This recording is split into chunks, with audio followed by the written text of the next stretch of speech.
I got Bleu Davinci on the line. What's up, Blue? What's going on, big dog? We go right to the heart because I know you're a busy man, and I got shit to do too. This is how we gonna start this shit. Now everything is in the uproar thanks to 50 Cent. Right. And now, so we have multiple things going on at one time. One, there's the argument that, well, 50 Cent knew about all these things that he's trying to expose now, but yet he still chose to do business with Tammy and Meech, irregardless to what he knew. So, at the point that she shopped Big Meech's life rights around, 50 Cent wasn't the only one she shopped them to. 50 Cent was the one who bit down on it and went and found the funding through Stars to make the project happen, right? So 50 Cent doesn't have to be bosom buddies with Meech.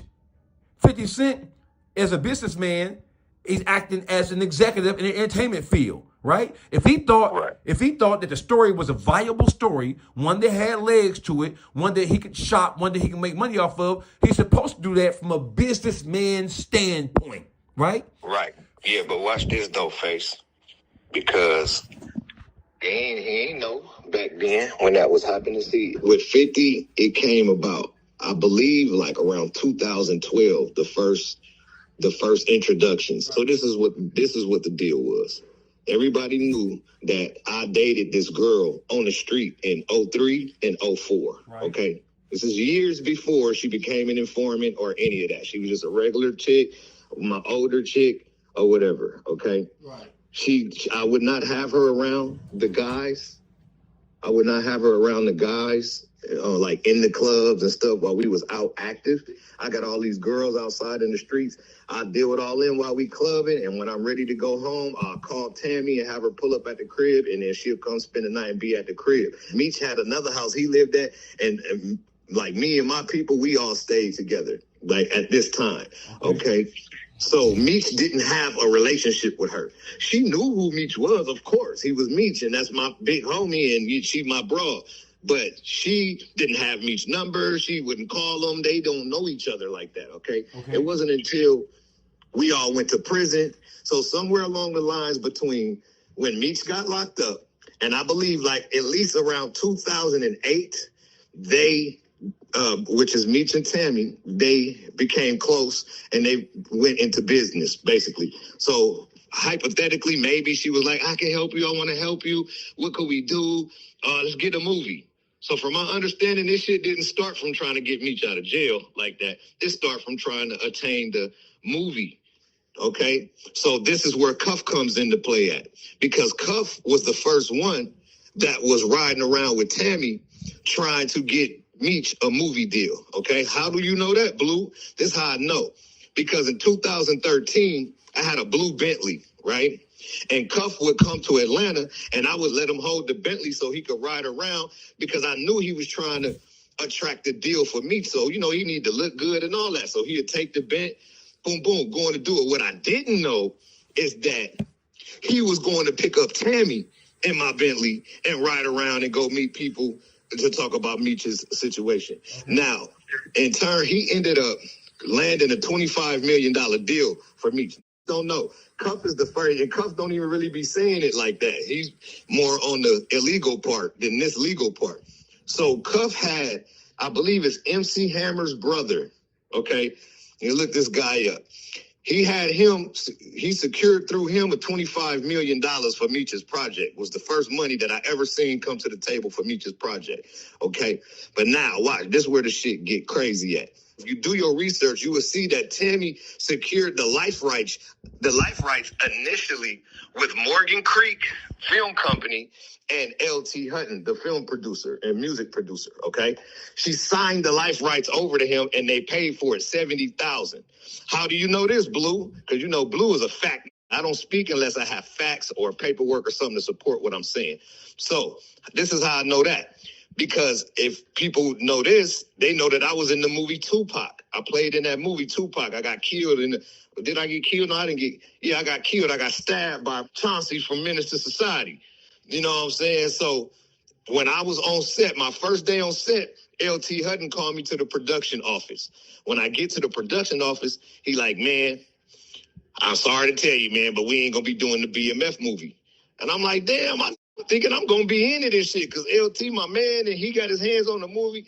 He like, nah, man, there's some bullshit going on, and whatever it is, Meech is like, fuck LT, we running with 50. And I'm like, what? And he like, so, well, they were losing their life rights, and Afeni Shakur, before she passed, bless her soul, was threatening to take the life rights back and produce the movie on her own. So that's why they hurry up and rushed into the production on that Tupac movie. Like, didn't even know that the movie was getting filmed. And one day they just start saying, oh, we filming a Tupac movie. And then it just came out. It happened real quick because they had to rush it.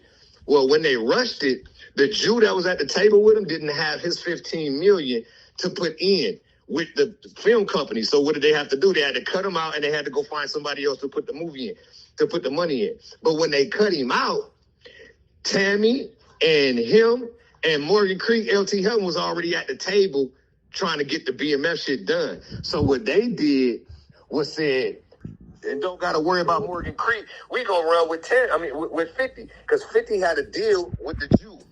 Okay, so 50 and the Jew was partners.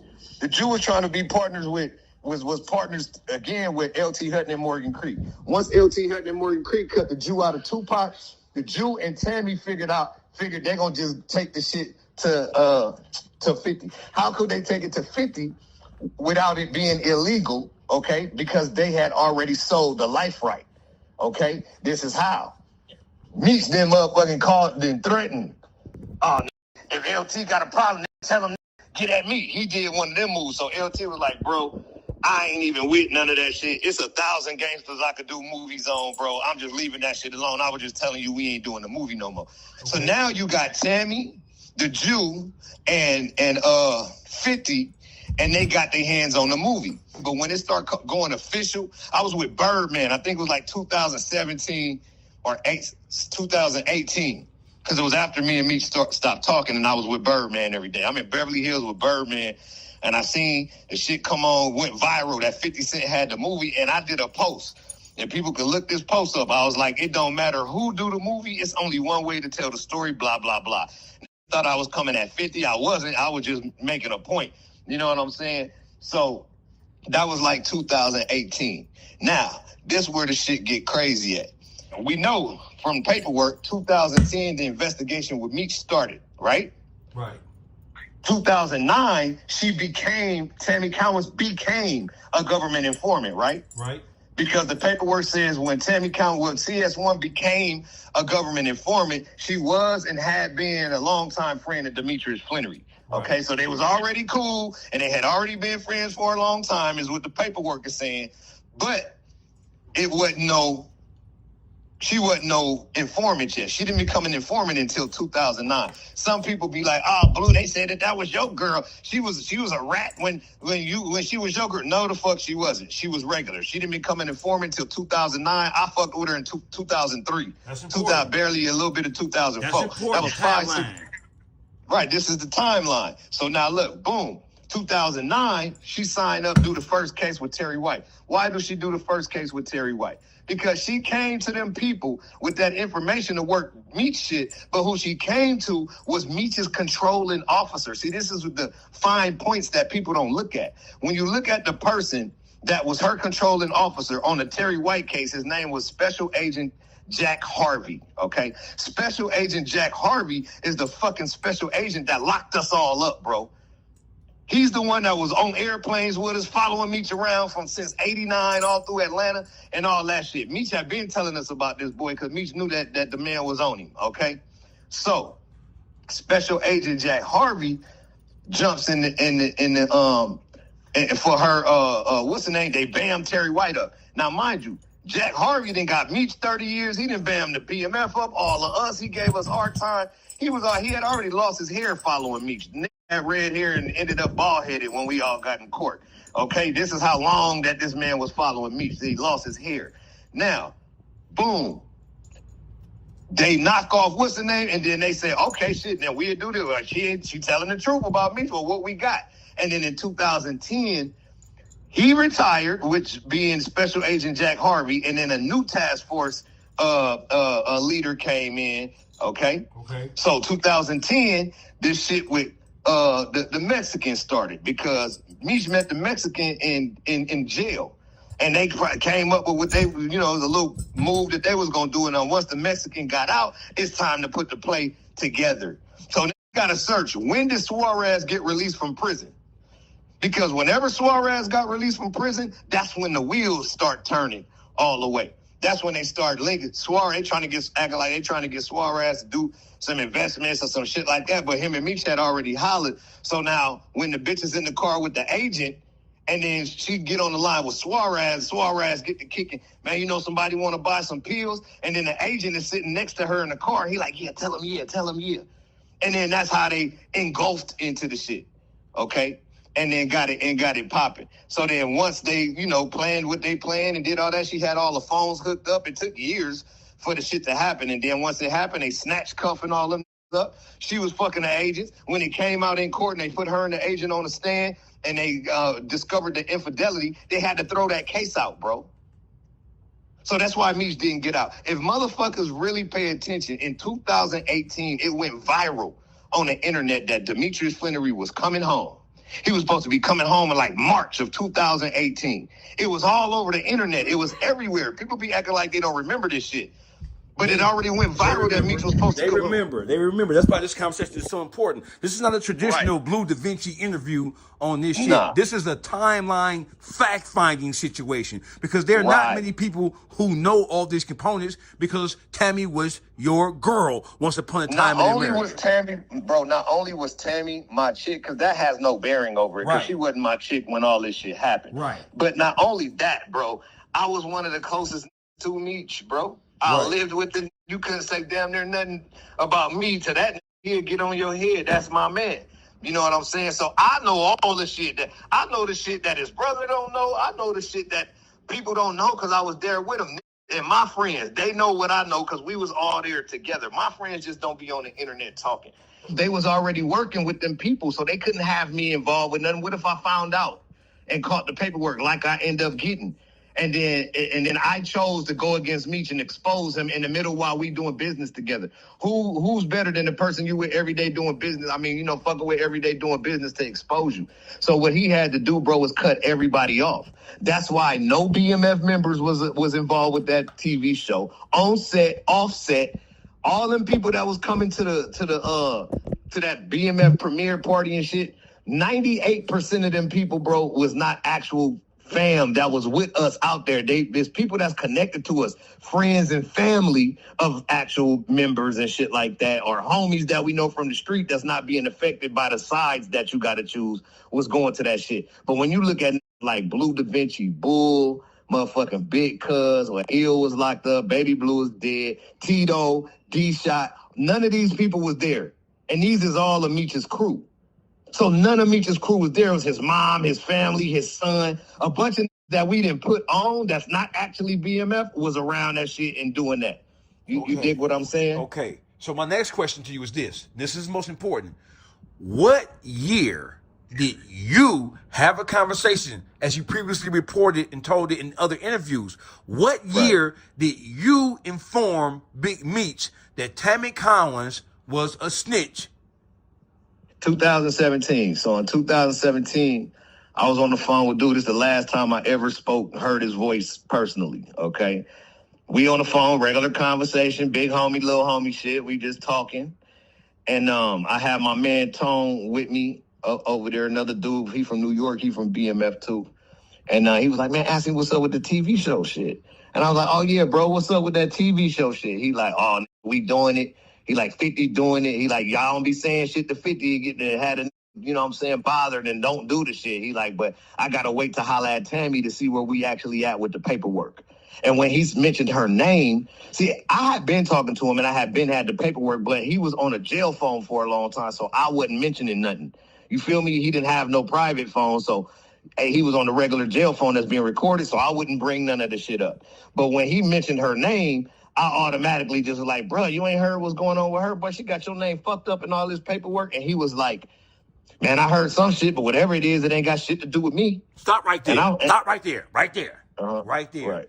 So when you asked him what's up with the movie / series or whatever it wanted to become, he told you, yeah, we doing it, 50 doing it. Y'all don't be sweating him. Don't be trying to press him going to do his thing because, he temperamental, basically, and he might not Yeah, Then don't scare do it. him off from Yeah. fucking with it. Like, I Right, got the okay. shit, so, And let it happen. And then he said, yeah, on Tammy, blah, blah, blah. Means Tammy is spearheading the shit for him. So did you know at that point in time in 2017, did you know that Tammy had LLC, the BMF? Yeah, I've You known knew that since 2000. I've known that since 2014. Okay. That she owned the company, that she worked for him, that she owned the life rights, that she was shopping the deal. Remember, I'm in the streets. I'm seeing everybody and talking to everybody. So, yes, I knew everything, bro. Okay, so when I was talking to him, I knew he had worked. I knew everything already. I just was, me as chestnut checkers. I'm trying to play the shit, see how the shit playing out, see what's really going on. But I ain't finna go. I wanted them, bro.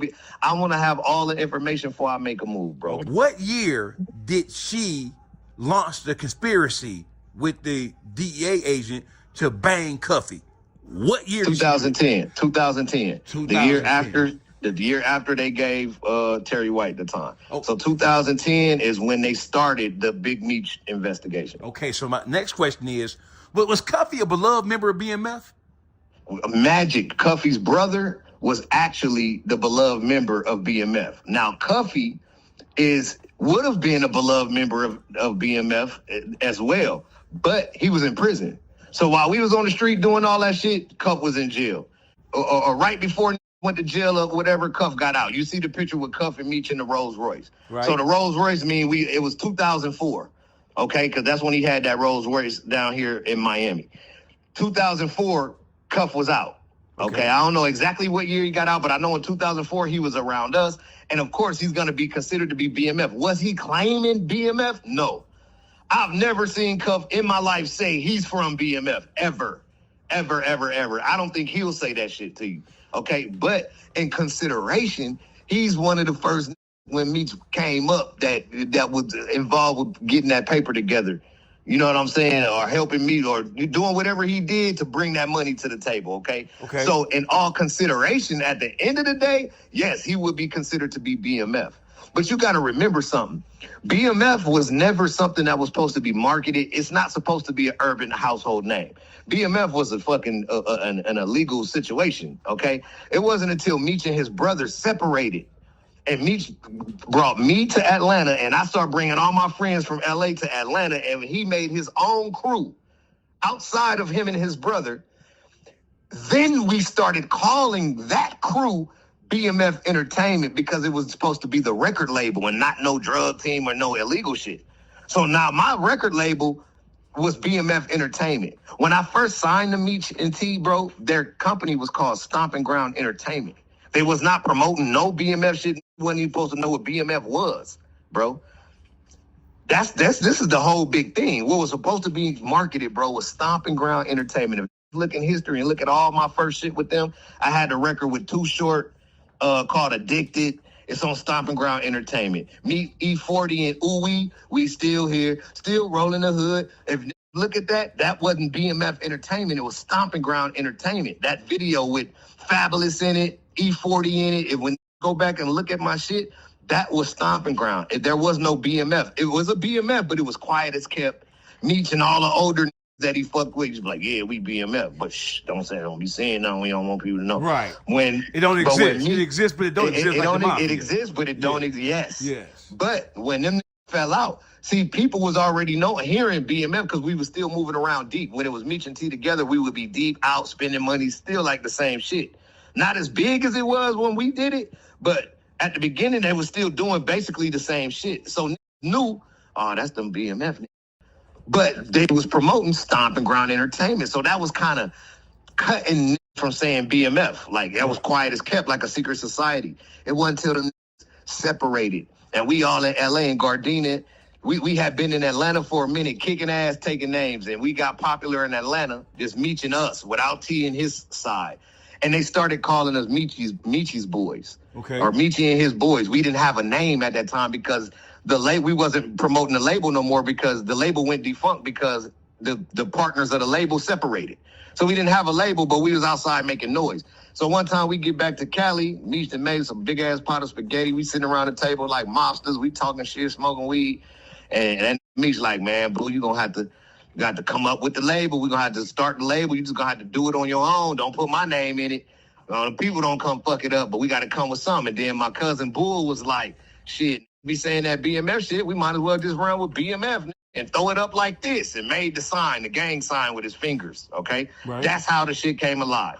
And then Meech was like, all right, Blue, go get the shit done. Go get it legal. Don't put my name on this shit so we can have everything legal, and then we just gonna rock with the BMF shit. But it's going, and I was like, but it ain't gonna be Black Mafia family that I'm doing, bro. It's gonna just be BMF Entertainment Incorporated, so we can leave the acronym up to imagination. My name is Barima McKnight. It can mean Barima McKnight family. Meech was like, I'm Big Meech. It's gonna mean Big Meech family. We was all laughing and shit. And then I went and did the label. And that's how our BMF Entertainment label officially started. Okay. We went back to Atlanta and turned it all the way up. Okay. That's where the BMF shit come from. So Tammy Cowan, she started her own company in what year? BMF? What 2008. Year? 2008. Okay, what year did they launch the plan again to knock Cuffy down? See, I believe that whole time, even when they knocked off Terry White, the intention wasn't to knock off Terry White. It was always to get Meech out. Okay? But I believe, now this is just from my belief of just looking at the string of events. I believe that when she went to Special Agent Jack Harvey wasn't going. He was like, man, Meech ain't finna do that. I've been following this for years. Hell nah, Meech ain't finna do that. No. And then you got to show me, y'all got to prove it. And then that's why Terry White got laid out. She laid Terry White out because she had the information on him, and she's proven to the government that she's going to be an informant and do what she got to do. And once they did Terry White and they awarded her that money, they went right into the Big Meech shit. So whenever that was, when I talked to him about the shit, when he mentioned it to me and I said it to him, that's when he knew that I knew. But I've been new. I had the paperwork since 2014. Mm-hmm. Okay? The first paperwork I seen had Meech named a co-conspirator, bro. He was listed number one in the indictment. Number one in the indictment for who? Terry White? Or on the cuff? No, he never been on the case for Terry White, bro. Okay. That had nothing to do with Meech. Nothing at all. That was just her proving that she was going to do it for the government. Right. That's all Terry White was. It was just, all right, show us that you for real. All right, here go Terry White. Bam! Slammed his ass. Oh, shit, she for real. All right, then what you say about Meech and them? Right. And then they went on with the Meech shit. Okay? I caught the paperwork in 14. So now I'm like, damn, but mind you, I'm still, when Meech wasn't in the hole, because you got to remember, this is the only I know in federal history that ain't stabbed no and been in the hole for 80% of his prison bid, bro. Go to the hole for a couple months and then be back on the yard, or you know what I'm saying, whatever. If they too bad, keep fighting, keep fucking up, they'll send you to another yard. Okay, maybe once. You know what I'm saying? But you got to be a fucking gladiator, man. You got to be causing all the problems in the prison, bro, to get handled like that. So for a long time, we wasn't able to talk to him for long stints of time because they had him in the hole while this investigation was going. And then 17, though, is when he mentioned her name, is when I exposed that I knew about the paperwork. And once I exposed that I knew about the paperwork, he cut me off. So he never spoke to me again. So I had his son. Watch this. Hold on. Let me just land this part. Right. I had his son. After I told him about that in 17, Lil Meech was still like my nephew at the time. So he would be coming to my house and shit after school sometime and shit, just kicking the G or whatever, right? So I called Mimi to my house. We call him Mimi. I called Mimi to my house. I'm like, look, bro, this paperwork. I went over it with him. I showed him what Tammy was saying. Whoa. So you telling me you showed Lil Meech the paperwork? Lil Meech, he was like 17 before he graduated high school. I knew through Meech's girl at the time, her name was Big Meech Wifey. And I knew that Lil Meech was finna go on a visit in like 3 weeks to go see his daddy. So I called him to my house to give him the paperwork. I texted paperwork to his phone so he'd have it in his phone. And then I went through it with him and read out the important parts. I had him highlighted, read out the important parts. Like, look, this is what it's saying. This is going on. I just want to make sure your daddy know, even though I'm pretty sure he know. It's this far along in the case, his name all in this shit, he know. But I want to make sure, because I don't know for sure what he know, that your daddy know. Because at that time, I'm still pro-Meech. This is my man. You feel me? So I'm on Meech's side at the time to a certain extent because the paperwork was reading like what everybody be trying to say. Oh, it was the girl that did it against Meech. It wasn't Meech, it was her. It was her. So I'm like, if it was her, let me make sure this no. So once I told Lil Meech that shit, bro, 3 weeks later, that went on the visit to his daddy. A week after that, I get the first call from Dewey from Detroit. And he like, hey, man, what's up with this Mimi, man, and Manissa, his sister, Meech's daughter. They running around the whole D telling everybody they daddy said you a rat, you ain't no good, you ain't from BMF no more. Like, what the fuck is up with this? Now, mind you, Dewey is the that I start doing all the parties with in Detroit when I came home, okay? But before we start doing them parties, he was Meech's man, you know what I'm saying, on the phone with Meech every day, okay? So he asked Meech, man, what's up with Blue, man? I'm trying to start doing these parties. Meech, man, that's bro. That's like my son, man. Hell yeah, do that shit. Get that shit done. He just coming home. Hell yeah, turn it up. We done did a series of parties for 4 years in Detroit, okay? So when he started hearing that Mimi was telling everybody in Detroit that his daddy said that I was a rat, he like, man, hold up, bro. What the fuck going on? Like, that ain't cool. He called me like, bro, now this shit ain't cool. Because I got a personal relationship with the man and I know different. So what the fuck is something going on? And I told him, I'm like, yep, I told that I had that paperwork, bro, and now they going against me. So that's how it started. It started way back then before the show even aired in like 2017, 18. Motherfuckers in the D start, oh, blew a rat. I'm like, all right, I'm sitting back. I'm like, all right, bet. I see how they moving. So I just let it play out because I had to sit there and see what everybody was doing and what everybody was saying. So it took me a while to collect all of the information. And once I seen how they was moving, once the show aired and it started and they start having them premiere parties and all the people that was supposed to be quote unquote connected to BMF was pulling up, oh my God, it went crazy. I had a chance to separate the men from the boys. I could see who was just groovy sucking and who was staying down, who was standing on 10 toes and gonna stand on some morals. And it was only like a handful of that didn't try to go fuck with them that I know. Everybody else went and tried to, and them had paperwork, already knew he was hot and all that shit. You know what I'm saying? So that's how that shit went. Okay. So my next question is, you told him that she was on fire, and he said it doesn't. What did he say again specifically? What was his response? He said, I heard some shit. This is verbatim. He said, I heard some shit, but whatever it is, it ain't got shit to do with me.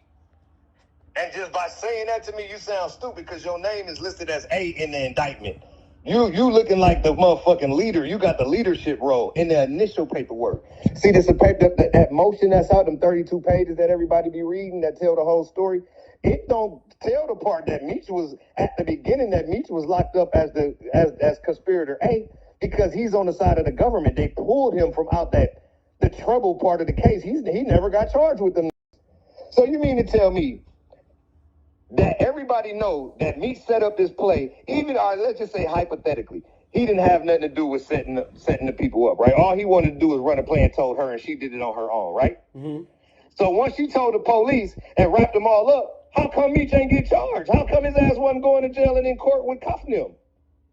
He wasn't even on the case no more, bro. He started off as a co-defendant to cuff them and ended up not even being in the courtroom when all the shit was happening. The paperwork says that Meech instructed this girl to go do A, B, and C, correct? Yes, it says that. Then how could the fuck he not be the leader of the shit? He's the one that made up the whole play. Look, I need you to go down here, get with this essay I was with, then I need you to go get with this. It's supposed to be 20 every time, 20, get my money and make sure I got mine. If you read the paperwork, that's what he told her. So who's the fucking leader of the conspiracy? Okay, I got another question. This is very important.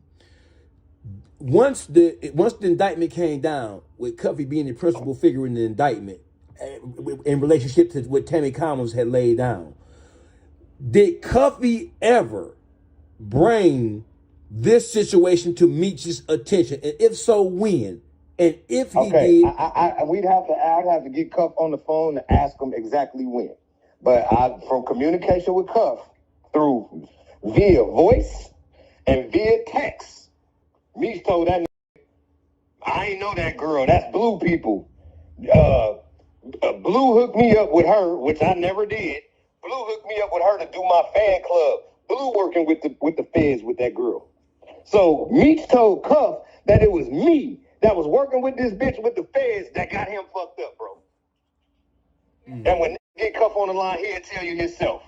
So this is the type of shit that Meech was doing the whole time. What people don't understand. And you just told this that I worked with the feds with them. I got the message. Well, Cuff tell me. This told me you worked at Cuff and told him St. Louis it's a no-fly zone for Blue. And it was crazy is I was getting calls back then from St. Louis like, bro, they saying you can't come out here. What's up? What's going on? I can't now go where the fuck I want to go. Who the fuck said I can't come somewhere? I'm on the way, vest up, strapped down. What's happening? You feel me? That's how I was feeling. And then once me and Cuff started communicating again and figured everything out, he like, I done told the boys. He like, shit, I got to call my daughter and call to the neighborhood and let them know you golden. I'm like, God damn, bro, that's crazy. I would have went to fucking St. Louis and got killed. Because thinking that I didn't set Cuffy up because of the shit that this done did. Real G shit, bro. All right, well, listen, bro. I need a timeline because one of the biggest things that's going on in Detroit and around the country is when did Meech know it, if he knew it, and when he did know it or he did become aware of it, what did he do? And no, another thing, but that's not a question, bro.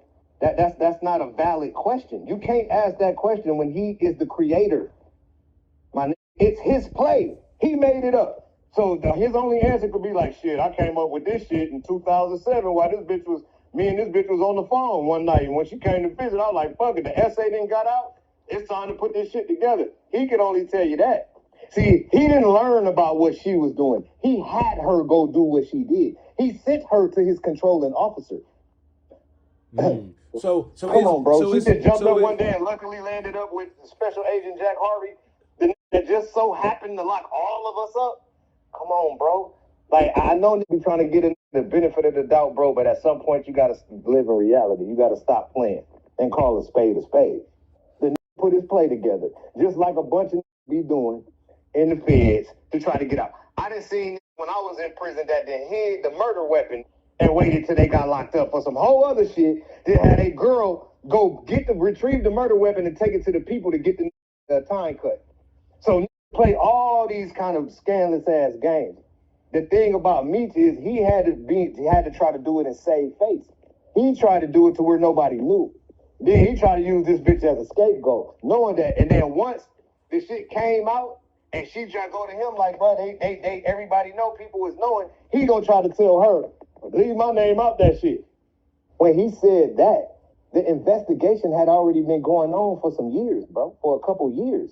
I don't know all what they had going on, but it was a lot. And it had lasted for a long time, and it was quiet as kept. Nobody knew it. This was shopping a whole movie deal, but the movie deal was saying keep anybody that's actually associated with BMF away from the whole production. So that's why nobody never seen on set with 50 and Lil Meech. It wasn't no bull. Even if Meech had a beef with me, he ain't had no beef with Bull. He ain't had no beef with Big Cuz. He ain't had no beef with D-Shot. He ain't had no beef with Tito. He ain't had no beef with none of these that was out and on the street. Why none of these was on set? Because he couldn't afford to chance it. That if one of these real knew what was going on, and blow the whole shit up from the inside, so he kept everybody out.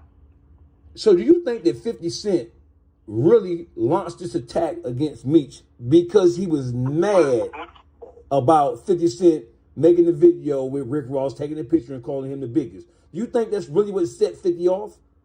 No, I think that is a part of it. That fuels the fire. But no. See, if you really followed this shit, they would see that in 2021, when I start releasing all of this information, I started posting to my Instagram page directly atting 50, saying, hey, bro, did you know before or after you did the deal with Tammy that she was a government informant? And I made posts, I put the paperwork up, I was atting them and all that, right? So now the people on my page, my fans on my page was like, damn, 50, why you ain't responding? You had all that shit to say to Jeezy, because this was a little while after, remember, he was coming at Jeezy when he was talking about the shit, and he was like, yeah, Jeezy, me say he want his money, and all of this shit he was talking about, right? Right. And after that was happening, and I was making my post, the people on my page was like, yeah, Fifth, what's up? Why you ain't responding back to Blue? Like, damn, like, what's going on? Like, you feel me? And then, like, 2 days later, my page was hacked, okay? But I've been telling that 50 since 21, since the show first aired, what was going on. So he knew, bro. He knew. He might didn't know for sure and had to go do some more due diligence to find out. But I feel, and I don't know for a fact, y'all, so don't quote me again, but I feel personally like he knew. And then once dude took that picture Like, he knew at least from 21 when I was saying it. He might didn't know from why they was producing it when he first met him and all that, because it was quiet as kept. But at least in 21, he knew. And I feel like he was already looking for an out. Because if you look at Little Meech and 50 Cent relationship post 2021, it ain't never been the same. Like, especially once Meech start doing all the dumb shit and getting caught with the gun at the airport telling and doing all that other shit he was doing, all that bitches saying he stank in the strip club everywhere. Just all the bad media. I don't think 50 was fucking with none of that either.